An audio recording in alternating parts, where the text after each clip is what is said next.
Para nosotros es una oportunidad siempre muy importante el acercarnos a los empresarios en México. Son nuestra razón de existir, nuestra razón de hacer las cosas que hacemos, de hacer nuestro trabajo día a día y bueno, siempre es un gusto estar en contacto con ustedes.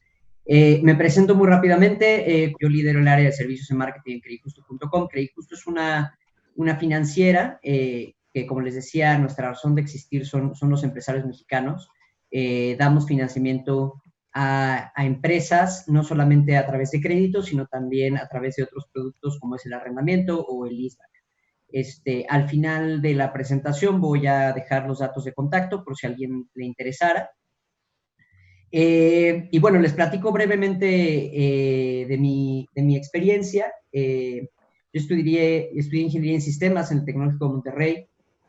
Sin embargo, apenas terminé la carrera, comencé a trabajar en marketing y llevo ya prácticamente 10 años en el sector, en agencia y también en marca, en diferentes posiciones. Y bueno, la verdad es que es un tema que me apasiona muchísimo y creo que es un área que puede ayudar mucho a las empresas a crecer, que es vital, es estratégica.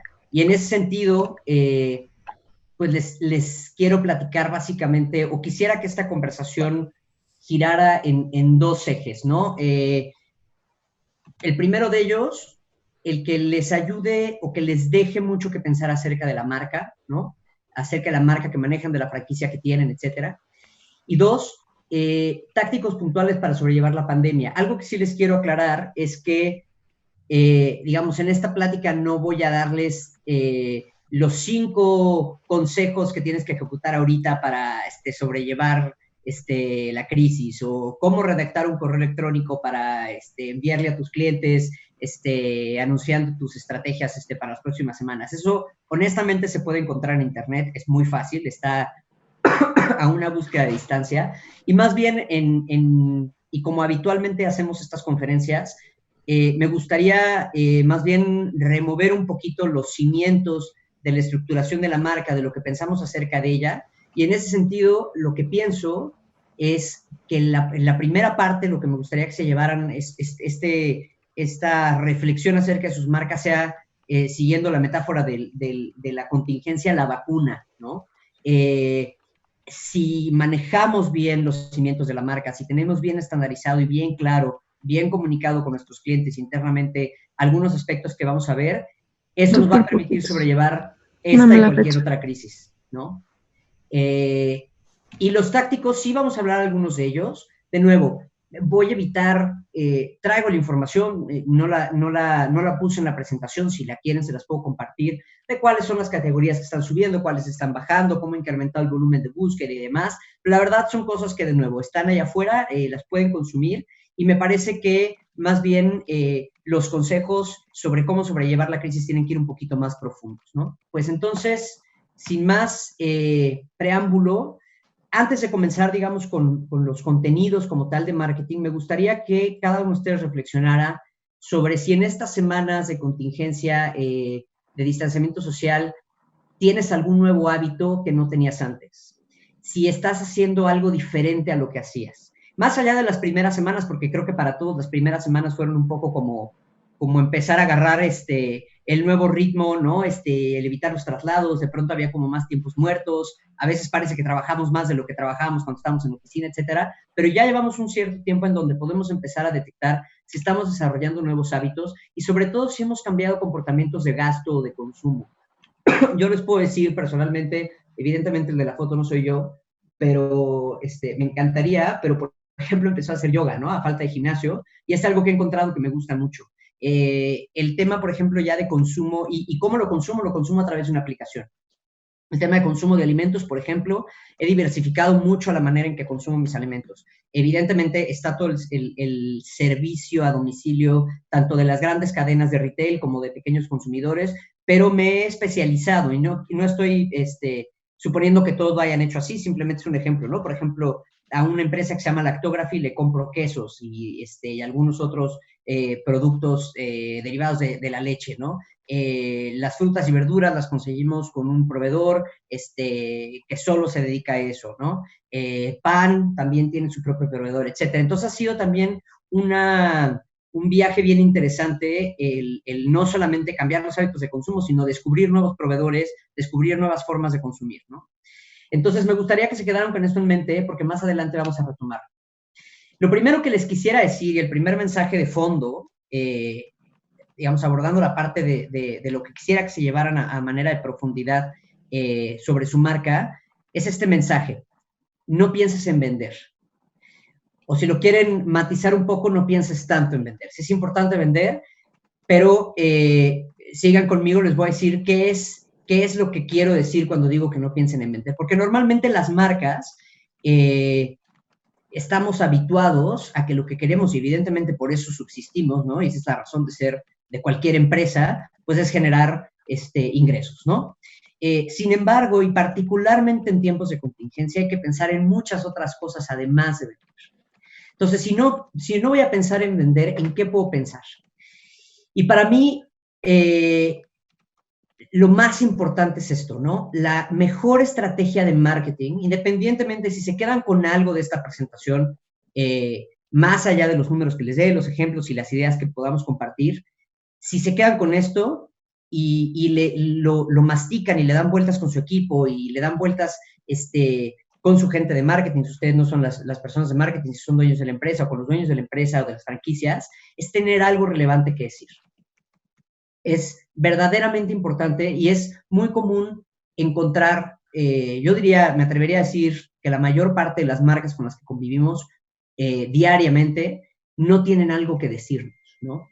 Y esto es sumamente crítico en un contexto de un mundo hiperconectado, ¿no?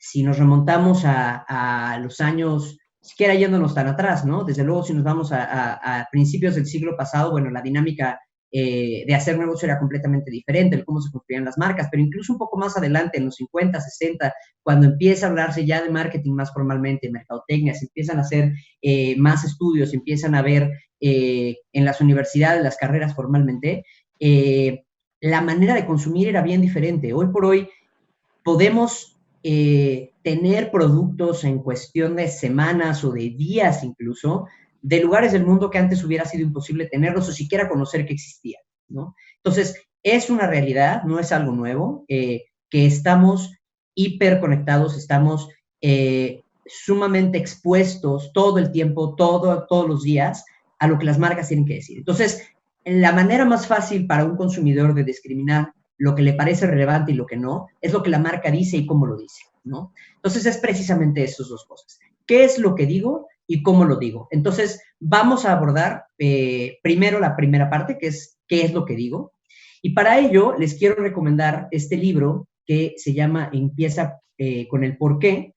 Es un libro que salió hace ya algunos años, tendrá probablemente cerca de la década, y se volvió bastante famoso, hizo mucho revuelo por abordar de una manera, digamos, un poco simplista, pero muy inteligente, la cuestión del propósito de la empresa. El libro original está en inglés, pero está la traducción en español y cuesta alrededor de entre 300 y 400 pesos. Una vez que lo terminas de leer, la verdad es que dices, bueno, pues esto es obvio, ¿no? Parece que no me dijo nada. Pero reflexionando sobre lo que hacemos como marcas, y créanme que me ha pasado con clientes y con empresas en las que he trabajado, la verdad es que no nos tomamos el tiempo de asimilar lo que ese libro dice. ¿Qué es lo que dice? Normalmente las marcas pensamos en comunicar qué es lo que hacemos, ¿no? Entonces, ¿qué hacemos? Por ejemplo, en el caso de nosotros, decimos, bueno, nosotros damos servicios financieros, ¿no? Eso es el qué. Muchas franquicias, particularmente, por ejemplo, de comida, dirán, bueno, pues el qué es mi menú, ¿no? Eso es lo que doy. Esa es la primera capa, pero es la capa más externa, y la verdad es que es la capa menos relevante, porque si se ponen a pensar, verdaderamente hay pocas empresas que tengan productos suficientemente diferenciados para competir en el espacio del qué. Es decir, casi todos nosotros tenemos competencia que ofrece lo mismo que nosotros. ¿Cómo nos logramos diferenciar? Y como la mayor parte de las marcas piensan que se diferencia, es hablando del cómo. Y esto lo ven en todas las páginas de internet, lo pueden ver en los restaurantes, en las tiendas, ¿no? Entonces podemos decir, nosotros nos diferenciamos por ser los más baratos, nos diferenciamos por ser los que tenemos mejor atención al cliente, nos diferenciamos por ser los que tienen mejor calidad, que normalmente ese eje de diferenciación es la que siguen, por ejemplo, las marcas de lujo. Y hacemos muy grandes esfuerzos por comunicar el cómo. Y para nosotros se vuelve un sesgo tan grande que no nos damos cuenta que también en eso competimos con muchas otras empresas, ¿no? Los diferenciadores en este mundo hiperconectado, donde hay muchísimas empresas, hay muchísimos negocios, cualquiera puede poner prácticamente una empresa en un par de horas, ¿no? Las diferenciaciones en este nivel son bien menores, ¿no? Yo les podría decir increíble. Justo, ¿cómo lo hacemos? Bueno, pues nosotros tenemos no nada más la parte tecnológica, sino en donde analizamos su buro de crédito y el SAT, y entonces con eso sacamos algunos números, sino que también tenemos una parte humana que hace todo el análisis crediticio y de riesgo, etcétera, ¿no? Pero eso la verdad es que también mañana lo podría sacar alguien más. Hasta hoy no es el caso, ¿no? Pero los diferenciadores son muy pequeños, ¿no? ¿Cómo diferencian, por ejemplo, entre un banco y el otro? ¿Cómo diferencian entre un súper y el otro? Y hay una tercera capa, digamos, más intangible, más difícil de comunicar, algo que como consumidor se siente con la marca, pero no necesariamente lo ves expresado, y ese es el por qué, ¿no? Y me atrevería a decir que hay muy pocas marcas en el mundo que tienen muy claramente definido su por qué, o también le decimos mucho el propósito. ¿Cuál es la razón de que exista tu marca? ¿Cuál es la razón de que pongas una franquicia en donde le estás poniendo? ¿Cuál es la razón de que le estés proveyendo al mundo de este servicio, de este producto, de esta marca como tal, ¿no? Y suena un poco romántico, suena un poco, sí, como medio utópico y que nos vamos a poner a filosofar y qué es lo que le estamos haciendo bien al mundo y demás. Y podría sonar incluso hasta con poco retorno de inversión, ¿no? Habría quienes dirían, bueno, pues bueno, voy a perder mi tiempo en establecer eso que pues, suena bonito y tal, pero pues no me va a dar más negocio. Y la realidad y lo que plantea el libro de Simon Sinek es justamente lo contrario. Si no tienes bien definido el por qué estás aquí y cuál es la razón por la que estás tratando de llegar al mercado, por qué estás tratando de llegar a los consumidores eventualmente lo van a sentir, lo van a notar y se van a ir por alguien más. Las marcas más exitosas tienen muy claramente definido el por qué. Entonces voy a dar 3 ejemplos.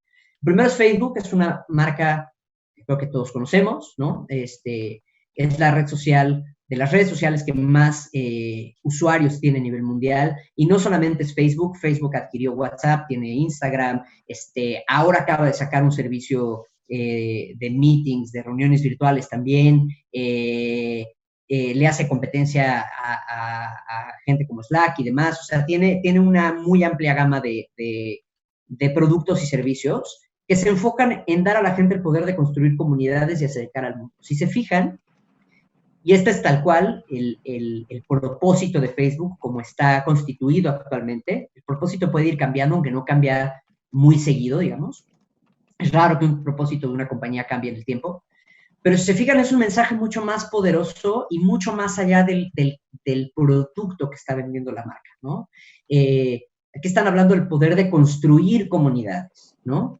Y esto podría, y no están hablando de tecnología, no están hablando de redes sociales, no están hablando de dispositivos móviles, no están hablando de nada de eso. Después podemos ver cómo lo hacen. Bueno, lo hacen a través de sus productos. ¿Y qué es lo que hacen? Bueno, tienen mensajería instantánea, tienen un feed, tienen aplicaciones en el celular y demás. Pero esto es lo que guía su negocio, ¿no? Y es lo que al final les permite tomar decisiones sobre adquisiciones de empresas o sobre lanzamientos de nuevos productos y servicios y también sobre cómo se comunican. Otra empresa que me gusta mucho, cuál es su propósito, es Google, que es una marca que también seguramente todos aquí conocemos, no nada más es el buscador, también es YouTube, también son sistemas operativos para teléfonos celulares, y de hecho Google evolucionó hace algunos años a, digamos, un corporativo más grande que se llama Alphabet, y cuya misión a mí me gusta de hecho mucho más que la de Facebook, y dice, nuestra misión es organizar la información del mundo y hacerla universalmente accesible y útil. Y de nuevo, no están hablando, me parece de entrada que es un propósito, además de sumamente ambicioso, muy noble, ¿no?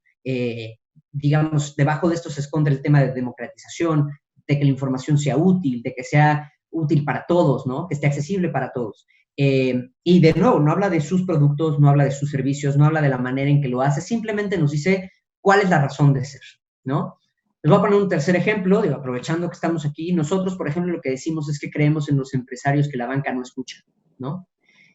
Y de nuevo, no les estoy hablando de financiamiento, no estoy hablando de crédito, no estoy hablando de arrendamiento, de préstamos, etcétera. Simplemente les estamos diciendo lo que nosotros creemos y la razón por la que estamos aquí, ¿no? Y esto, de pronto es medio difícil de masticar porque estamos muchos acostumbrados y sobre todo si hay entre ustedes gente que no es necesariamente de formación de mercadotecnia o que no ha pasado tiempo ejerciendo mercadotecnia, la mercadotecnia está muy arraigada en un concepto que a mí me parece ya muy anticuado, ¿no? Un tanto arcaico, remontándome nuevamente a los años 50 y 60, la famosa pirámide de Maslow, ¿no? Seguridad y todas estas como necesidades básicas del hombre. La verdad es que eso ya está un poquito, sigue siendo vigente, es decir, siguen siendo necesidades que nosotros como consumidores y como personas necesitamos encontrar en nuestro mundo y por lo tanto en las marcas que consumimos. Pero digamos, esa visión del marketing se desvió mucho también hacia que el marketing trata de convencer a la gente de alguna manera hasta medio subconsciente de tener necesidades o de consumir productos que no necesitan, ¿no?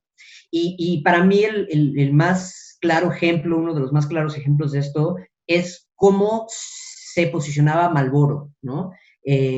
Algunos aquí seguramente recordarán, a mí me tocó en la infancia ver anuncios del hombre a caballo, ¿no? Del domador de caballos que está en la sabana, y en realidad el único guiño al producto más allá de la marca que salía al final, no sale una cajetilla, en realidad solo el tipo, en la gran parte del comercial ni siquiera estaba fumando y lo hacía solamente al final, ¿no? Entonces era como medio subliminal, medio malicioso, ¿no? Así se le veía, no es que así necesariamente fuera, desde luego el cigarro es un producto perjudicial para la salud, pero me refiero al marketing en general, así se le veía, y muchas veces si hoy le preguntas a gente, hasta hace algunos años, incluso mi familia, ¿no? Más grande, cuando les digo que me dedico al marketing, a veces me dicen que yo convenzo a la gente a comprar cosas que no necesitan. Y a mí me gusta mucho darme cuenta que el marketing ya no es tanto así, que tiene que ver, ahora sí, con cómo decimos lo que decimos. Ya hablamos un poco de lo que decimos, y ahora les quiero hablar de cómo lo decimos, ¿no? Y ya no tiene que ser de esa manera, ahora podemos ser mucho más directos porque la gente está mucho más enterada, mucho más democratizado los medios, ¿no? Y a mí me gusta mucho un concepto en ese sentido que se llama el marketing útil. El término original está en inglés, es utility, y es el marketing que es tan útil que la gente estaría dispuesta a pagar por él. Es decir, que nosotros como consumidores, sin consumir los productos, estaríamos dispuestos a pagar por ver esa mercadotecnia, ¿no? Por estar expuestos a ese marketing. Es un marketing con un valor intrínseco inherente tan alto que la gente realmente va a estar expuesta a él. Esto lo dijo Marketo, es una compañía que se dedica a hacer productos de marketing y lo abordó una persona de esta compañía. Ya es un término que lleva varios años en el mercado. Y hay uno más que me gusta también de una agencia global que se llama Havas, que habla acerca de la marca significativa, ¿no? ¿Y qué es una marca significativa? En inglés ellos lo llaman meaningful, que tiene significado, que tiene propósito, y es una que colabora en los temas que son importantes de forma personal y que es relevante para su comunidad de forma sostenida en el tiempo. Las marcas más exitosas son las que impulsarán los cambios sociales, eso es lo que dice. Y hasta aquí probablemente estén pensando, bueno, pues suena bien, está un poco teórico, probablemente es un poco abstracto para mí, yo vendo cosas bien específicas, ¿no? Estoy en el negocio de la comida, es un negocio que tiene mucha competencia, mi diferenciación es poca, etcétera. Y regreso al punto inicial, sí, la mayor parte de las marcas estamos acostumbradas a pensar en el táctico, en el cómo, en el flyer, y cómo voy a hacer la promoción, y qué voy a poner en el menú, y qué, etcétera, etcétera, etcétera.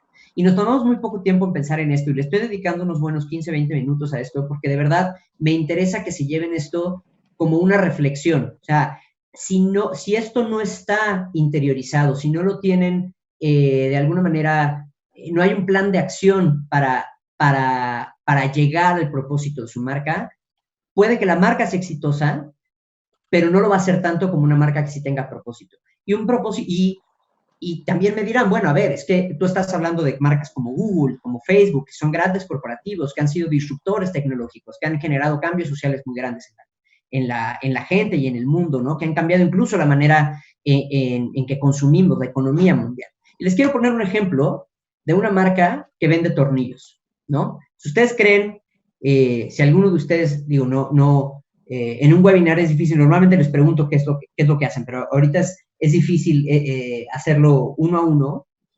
Normalmente hay gente en las conferencias que me dice, bueno, a ver, yo vendo flores, ¿no? Y no tengo grandes ambiciones para mis flores. Bueno, Home Depot vende tornillos y vende madera y vende aluminio y vende cosas que francamente es, digamos, menos llamativo para un consumidor probablemente, ¿no? Y mucho más funcional que un Facebook, que un Google, que una marca como Procter Gamble, ¿no? Que se puede dar el lujo de generar estos mensajes mucho más hacia la familia, más emocionales, más hacia los amigos, etcétera, los licores, etcétera, ¿no? Las cervezas. Pues Home Depot vende tornillos, ¿no? Y para mí Home Depot y sus redes sociales son un muy claro ejemplo a lo que me refiero con el marketing útil, ¿no? Y con ser una marca que tenga significado. ¿Y a qué me refiero con esto?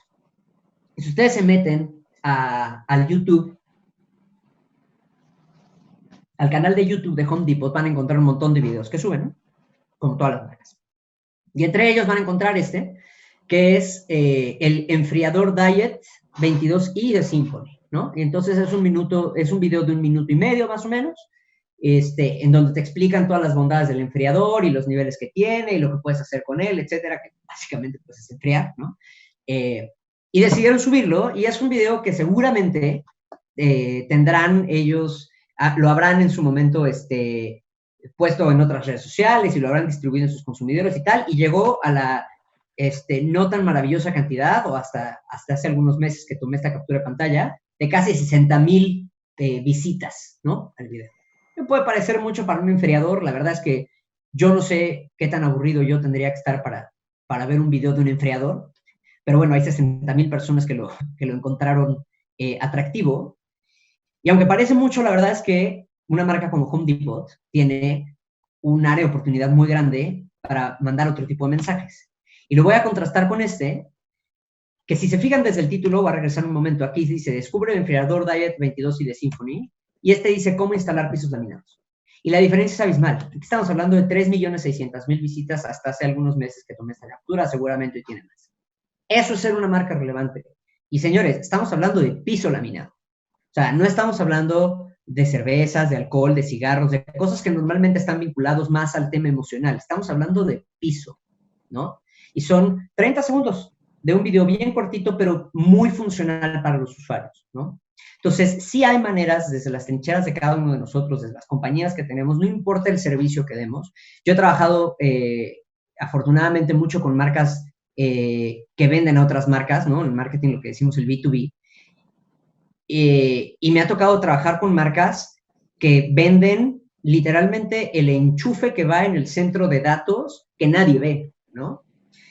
Y hay formas creativas de darle la vuelta a eso, ¿no?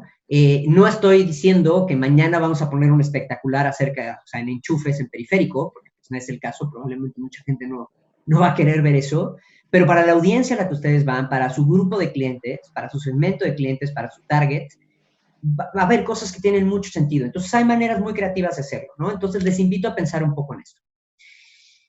Y más allá de la parte, digamos, más abstracta o más filosófica del asunto, más romántica de encontrar el propósito de la marca y de educar al cliente, les quiero dar algunos datos que demuestran que esto rinde frutos, ¿no? No es algo nada más, digamos, de inspiración, ¿no?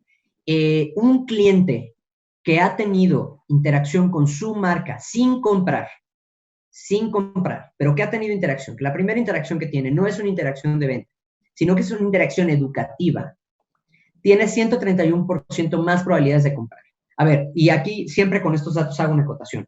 Estos estudios normalmente se hacen en Estados Unidos, son mercados diferentes, y no se queden con la idea de que es exactamente 131% lo que van a vender más si educan a los clientes. No necesariamente así. El mensaje no es más o menos 5%. El mensaje es, hay una alta probabilidad de que les compren si enganchan con sus clientes a través de educación. ¿Ok? Cada peso, cada dólar invertido en contenido les deja 3 veces más clientes que cada dólar invertido en medios pagados. Muchos de nosotros, nuestra principal salida de marketing, de inversión de marketing, es a través de inversión en Facebook, de inversión en buscadores, de inversión en redes sociales. Ahí se va un buen cacho el presupuesto que tenemos como departamentos de marketing. Y normalmente tendemos a olvidar el darnos el tiempo, el darnos la inversión en contenidos que sean mucho más educativos para la audiencia, y está comprobado que pueden ser hasta 3 veces más redituables, ¿ok?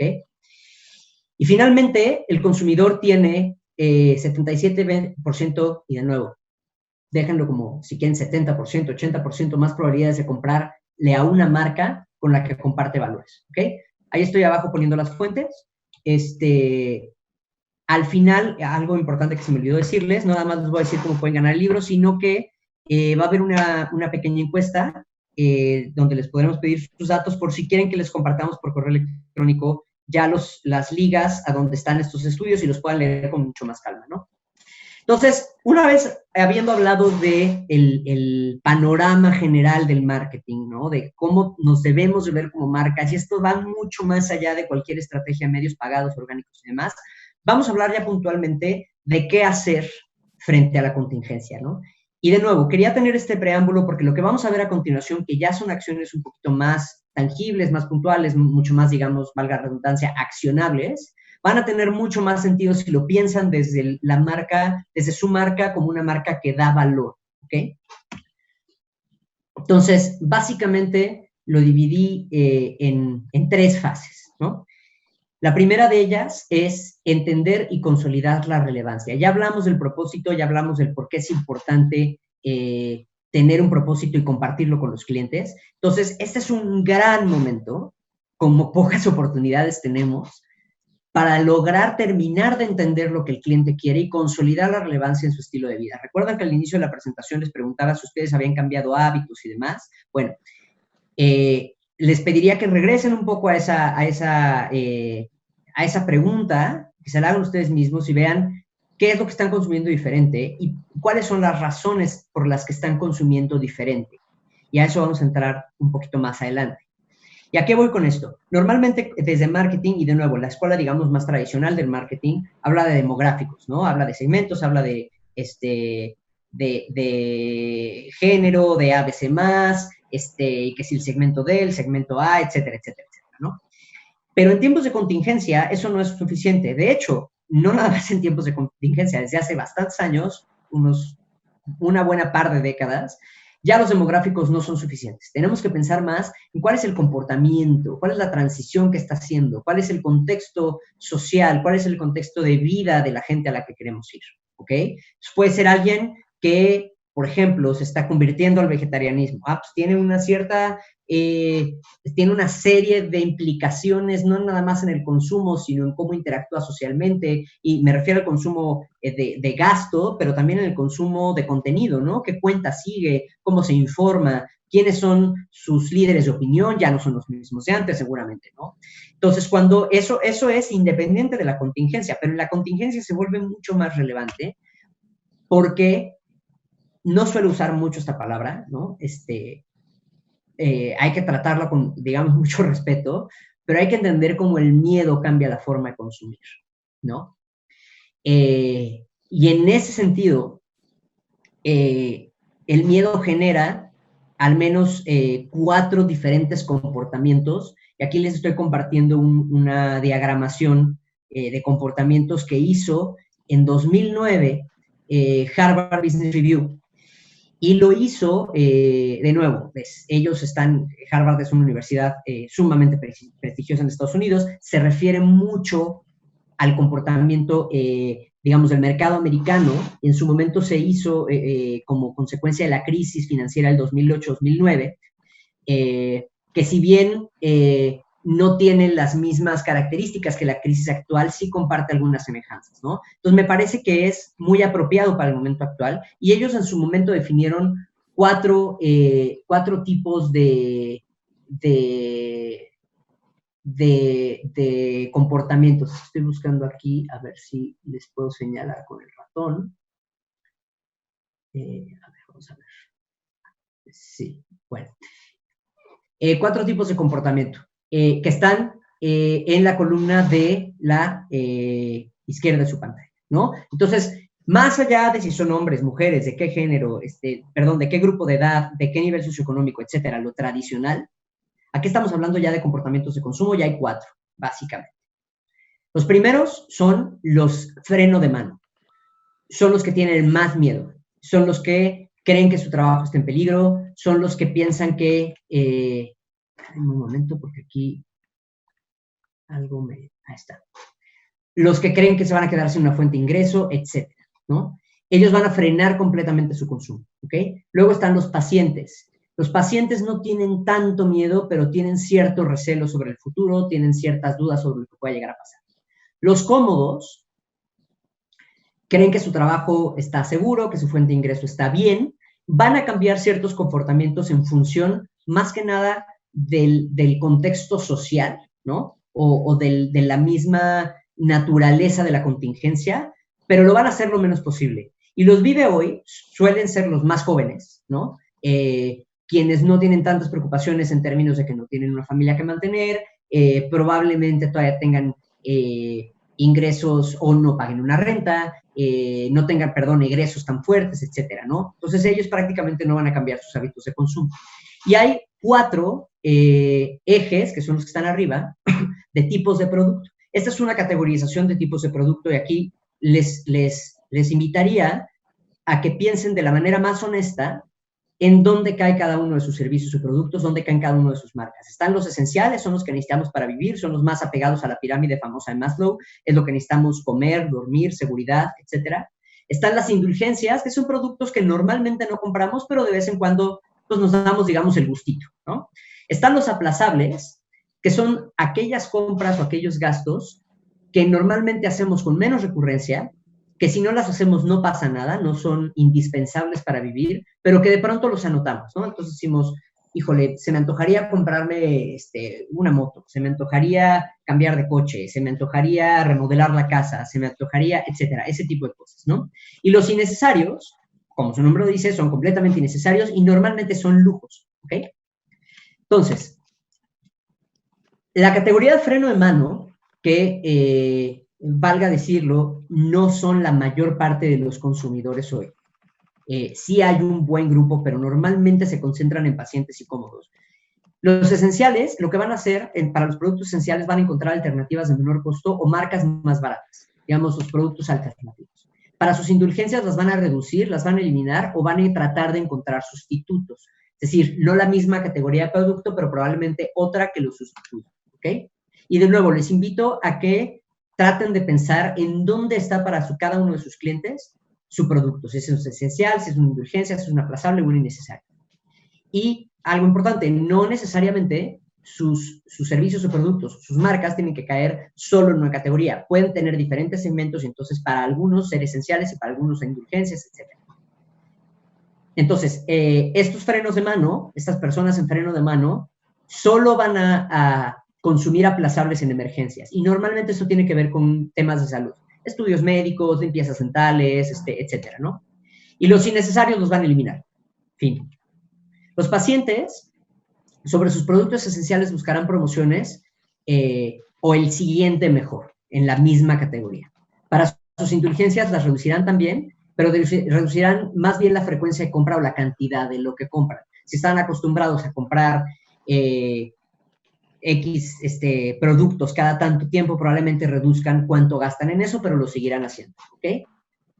Los aplazables los van a reparar, o sea, en lugar de reponer, los repararán, negociarán precio, negociarán condiciones, etcétera, o de plano los aplazarán más, y los innecesarios los van a reducir al mínimo. Los cómodos no van a cambiar su consumo de esenciales, pero sí van a ser mucho más selectivos con las marcas y cantidades de sus indulgencias. Para los aplazables buscarán una mejor relación cantidad-precio y negociarán. Y finalmente, para los innecesarios, reducirán los lujos más extremos, ¿no?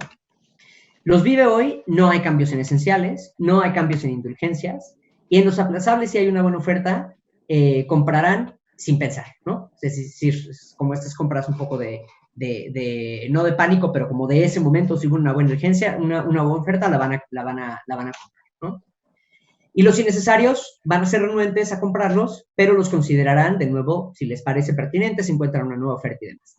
Otra vez, esto es un estudio mucho más extenso que lo que les estoy simplificando aquí.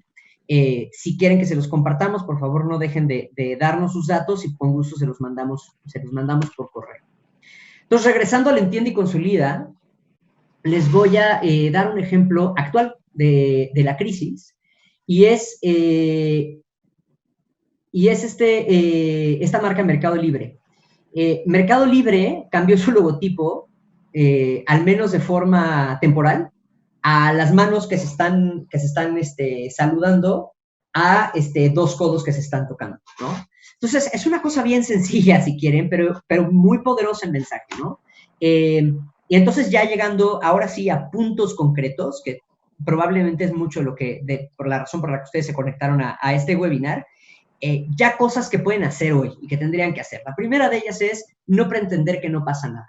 Hay marcas que dicen, híjole, yo no tengo nada que decirle a mis clientes, porque no estoy en el sector salud, porque no doy servicio a domicilio, porque no tengo, o sea, mi negocio no requiere de una política sanitaria, etcétera, y siguen sus comunicaciones como si no pasara nada. Ese es un error. Recuerden que ahorita hay un tema, y de nuevo, con mucho cuidado, pero hay un tema de miedo, ¿no? Y la conexión con las marcas, como lo vimos al principio de la presentación, se puede volver muy emocional. Entonces es importante, al menos, una de dos. O informar cuáles son las acciones que su marca está tomando, es decir, en términos de va a haber descuentos, vamos a abrir o no vamos a abrir, el servicio al cliente se va a retrasar o no se va a retrasar, qué es lo que va a pasar, o al menos de ser empático, sin vender. Y aquí lo pongo, ¿no? Informa, empatiza, pero no tomes ventaja para vender. O sea, esto es, ahora sí que las marcas los van a ver también como personas. Si los consumidores van a ver sus marcas como personas. Si los consumidores creen que ustedes están abusando de la contingencia o están tomando partido de la contingencia para posicionarse, para vender su marca, para incrementar sus precios y demás, créanme que es un error que después les va a salir caro, ¿no? Entonces, de pronto no pasa nada mandar un comunicado a sus clientes y decir, oigan, no tengo nada que decir en cuanto al servicio al cliente, en cuanto a información de si vamos a abrir o no vamos a abrir, pero solo queremos que sepan que estamos aquí con ustedes, que también estamos pasando por lo mismo, que vamos a seguir abiertos, etcétera, ¿no? Y es un excelente momento para preguntar. Siempre es un buen momento para preguntar. Desde marketing tenemos muchos vicios, me parece, pero uno de ellos es suponer desde nuestros escritorios que sabemos lo que el cliente quiere y no tomamos el tiempo ni el esfuerzo, no tiene que ser necesariamente económico, en salirle a preguntar a los clientes, oye, ¿qué necesitas? ¿Qué necesitas hoy? ¿No? Y las marcas que hoy están teniendo un buen desempeño durante la contingencia son marcas que empezaron preguntando, oye, ¿qué vas a necesitar? ¿No? La cadena de gimnasios, por ejemplo, en la que estoy, pues ya cerró sus puertas, no puedes ir ahorita, y entonces liberaron un montón de clases a través de la aplicación móvil, precisamente, no sé si necesariamente lo preguntaron, pero fueron muy inteligentes en saber lo que nosotros necesitamos. Los consumidores necesitamos seguir haciendo ejercicio, ¿no? Lo tenemos que hacer en casa. A partir de ahí es adaptar los mensajes, y tiene que ver con el punto número 1, no pretender que no pasa nada, ¿no? Es un gran momento, hay metodologías y sobre todo ahora que se hace mucho marketing digital para probar diferentes mensajes, ¿no? Hay mecanismos, hay plataformas en donde puedes mandar correos y probar un mensaje para un grupo, otro mensaje para otro, y en cosa de 24 a 48 horas ya puedes tener resultados y decir, este funciona mejor que este. Este es un gran momento para hacer no nada más 2 pruebas, sino todas las pruebas posibles, para adaptar los mensajes, para personalizar. Ojo con atención al cliente, va a incrementar mucho la necesidad de atención al cliente, de seguimiento, si es en caso de mensajería. En nuestro caso, por ejemplo, ha habido mucho incremento en llamadas para saber cómo está el estado de sus créditos, si vamos a tener algún tipo de reestructuración de crédito, etcétera. Entonces, o sea, nosotros, por ejemplo, tomamos la decisión prontamente de darle mucho foco a que la gente de atención al cliente tuviera los canales correctos para comunicarse con ellos, que los clientes nos pudieran se pudieran comunicar directamente con su ejecutivo y que fuera una respuesta rápida, ¿no? Y en ese sentido también es un gran momento para fortalecer sus redes sociales. Podríamos hablar una conferencia completa acerca de redes sociales y cuáles tienen sentido y cuáles no para sus marcas. Les diría, las que tienen una probabilidad, es una red social en donde el cliente se va a comunicar con ustedes, mucho más para atención al cliente, como las que estoy poniendo abajo, Twitter, Facebook Messenger, WhatsApp es una red social, incluso el mismo Instagram, atiéndalas. Es un gran momento para fortalecerlas, ¿ok? 2, conectar y sembrar. ¿Qué pueden hacer las marcas que están haciendo muchas hoy? Cupones post-COVID. Se ha dado mucho el, oye, mira, no me estás consumiendo hoy, pero si compras hoy, por ejemplo, 500 pesos, cuando salgamos de la contingencia, regresa a mi restaurante o regresa a mi tienda, vas a tener un 20% de descuento, vas a tener 100 pesos más, etcétera, ¿no? O vas a tener algún tipo de beneficio adicional. Webinars educativos como este, y acá hay algo bien interesante, o sea, la demografía por grupos de edades y demás, lo que antes veíamos como, bueno, grupos de edades más altos para ciertos comercios, pues no tienen un comportamiento digital y tal. Esto nos está obligando digamos, a aplanar la curva de digitalización en muchos de los segmentos, ¿no? Entonces, la gente está empezando a aprender en línea, ¿no? Hay un montón de artículos y análisis sobre cómo cuando regresemos a la normalidad, la educación se va a volver mucho más digital, entonces hay que aprovechar esa ola, es de un costo muy bajo y es sumamente valioso, ¿no? Streaming, contenido en vivo, si están en la industria de alimentos y bebidas, delivery, drive-thru, buscar nuevos partners, ¿no? Es un gran momento para generar nuevas alianzas. Si ustedes no tienen infraestructura para hacer ciertas cosas, es un gran momento para acercarse a ellos, ¿no? Sacar ofertas especiales y reasignar la inversión, ¿no? Y la inversión aquí la pienso en dos maneras. Inversión de dinero. Si ustedes tienen campañas digitales corriendo, se están invirtiendo en medios y demás, no se trata de cortar todo el gasto, ¿no? Y de nuevo, hay varios papers, no solamente ahora, sino de hace varios años que hablan de esto, ¿no? Lo inteligente no es cortar el gasto, lo inteligente es cortar el gasto en donde no funciona y asignar esos recursos, evidentemente con menos presupuesto, a los canales que sabemos que funcionan bien. Es decir, apostar es un momento para apostar por lo seguro y no para experimentar, ¿no? Pero también hay inversión de tiempo, inversión de creatividad, inversión de capital humano. Entonces, ahí yo les diría, esa inversión reasígnenla a poner su talento y el talento de su gente, investigar el mercado, hablar con sus clientes, ¿no? Y a repensar el valor de la marca. No corten el gasto por completo en términos de marca, ¿sale? ¿Por qué? Y este es ya el último slide. Porque las marcas que incrementan la exposición en un tiempo de crisis, y esto es un análisis de WARC, pueden generar hasta 3 veces más participación de mercado en los primeros 2 años de recuperación. Entonces, de nuevo, esta es no es una época, creo que algunas marcas lo ven como me voy a echar un poquito para atrás, a ver qué pasa, y luego regreso. Como voy a ahorrar, ¿no? Voy a hacerme como de mi seguro, para que en cuanto pase esto, si todo sale bien y estos meses logré pagar nómina y los fijos y demás, en ese momento ya volver a salir, ¿no? Ese es un momento para invertir y para sembrar, para educar al cliente, ¿no? Y por eso empezaba la conferencia con esa primera parte acerca de cuál es el propósito de la marca, que eso es lo que tenemos que comunicar ahorita, ¿sale? Finalmente, cuando termine la contingencia, va a terminar, se trata de sembrar. Y aquí un quote de Warren Buffett que me gusta mucho, y dice, sé temeroso cuando los demás sean ambiciosos y ambicioso cuando los demás sean